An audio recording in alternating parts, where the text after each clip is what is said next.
Assalamualaikum warahmatullahi wabarakatuh. Perkenalkan, saya Mita Almira dengan NIM 167. Saya Mufti Ayunisa dengan NIM 185. Saya Zahra Ridhiyah Jafar dengan NIM 186. Pada video ini, kami akan mempresentasikan hasil proyek pemrograman web kami yang berjudul Adopt Me, yaitu platform untuk adopsi hewan terlantar di daerah Yogyakarta. Selanjutnya kami akan menjelaskan program kami. Oke, sebelum masuk ke fitur website, saya akan menjelaskan struktur folder dari proyek yang sudah kami buat. Nah, jadi pada proyek ini terdapat beberapa folder utama, yaitu ada folder admin, aset, CSS, data, dan JS. Dan di bawahnya juga ada beberapa file utama yang berbentuk PHP. Nah, jadi di folder admin ini, dia itu menyimpan halaman khusus admin yang mengelola data pengajuan adopsi. Kemudian untuk folder aset, dia itu menyimpan file pendukung seperti logo, terus gambar hewannya juga disimpan di dalam folder ini. Lalu kemudian ada folder CSS yang menyimpan file yang mengatur tampilan websitenya. Kemudian ada folder data untuk menyimpan data sistem dalam bentuk file TXT. Kemudian yang terakhir ada folder JS untuk menambahkan fitur interaksi pada website. Nah, selanjutnya saya akan menunjukkan fitur yang terdapat pada website. Baik, jadi ini adalah halaman utama dari website kami. Jadi website kami ini dibuat untuk membantu pengguna mencari dan mengajukan adopsi hewan telantar melalui sistem berbasis website. Nah, jadi pada sistem ini itu terdapat dua hak akses utama, yaitu bisa sebagai pengguna dan juga bisa sebagai admin. Nah, untuk pengguna itu bisa melihat katalog hewan, bisa melakukan pengajuan adopsi, dan bisa juga menerima informasi terkait proses adopsi. Sedangkan sebagai admin itu bisa mengelola data pengajuan dan bisa juga menentukan status adopsinya.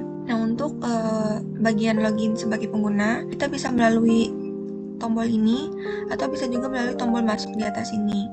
Nah, untuk login admin itu bisa melalui tombol di bawah ini.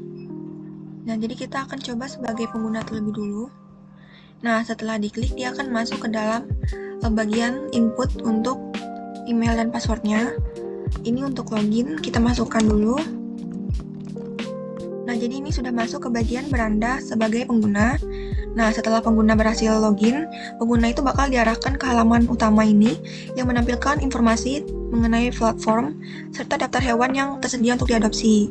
Nah, jadi kita bisa langsung scroll ke bawah untuk lihat daftar hewannya, atau bisa juga klik di bagian sini, maka dia akan langsung geser ke bawah.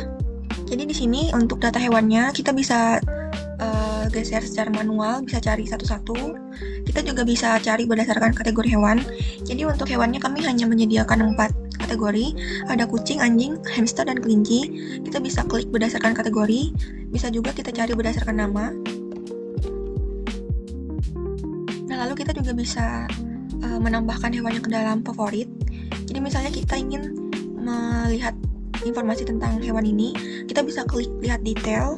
Nah, jadi di sini ada informasi tentang jenis hewannya, ada informasi tentang umur, jenis kelamin, lokasi shelternya, informasi tentang vaksinasi dan sterilisasi, dan ada deskripsi singkat tentang hewannya. Lalu di sini juga kita bisa ajukan adopsi.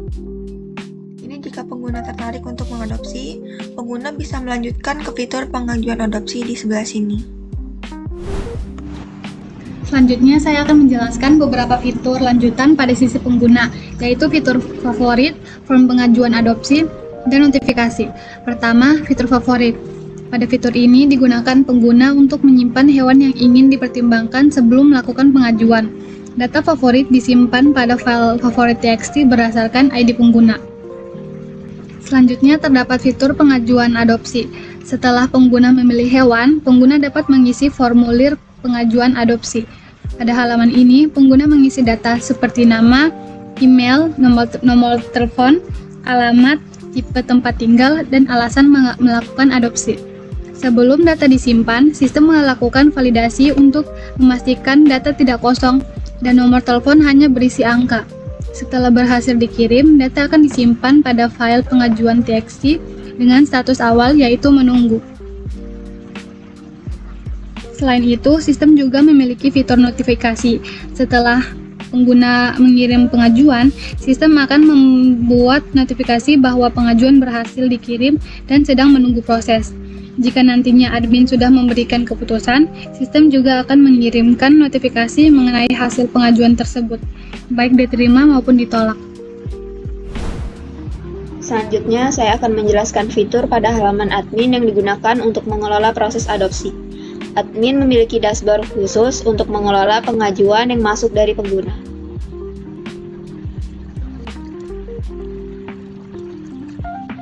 Pada halaman ini, admin dapat melihat data lengkap pengajuan seperti ID pengguna, email, hewan yang diajukan, alamat, nomor telepon, tipe tempat tinggal, dan alasan adopsi. Admin dapat menerima atau menolak pengajuan berdasarkan data yang diberikan pengguna. Jika pengajuan diterima, sistem akan mengubah status pengajuan menjadi diterima.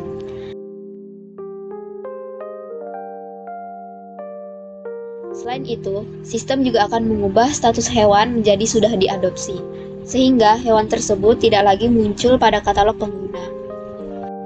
Di sini akan muncul notifikasinya setelah dikonfirmasi oleh admin.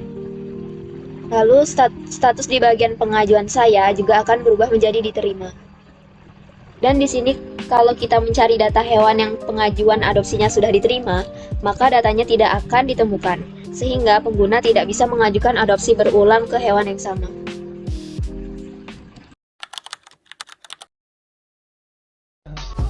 I just had to let you know you're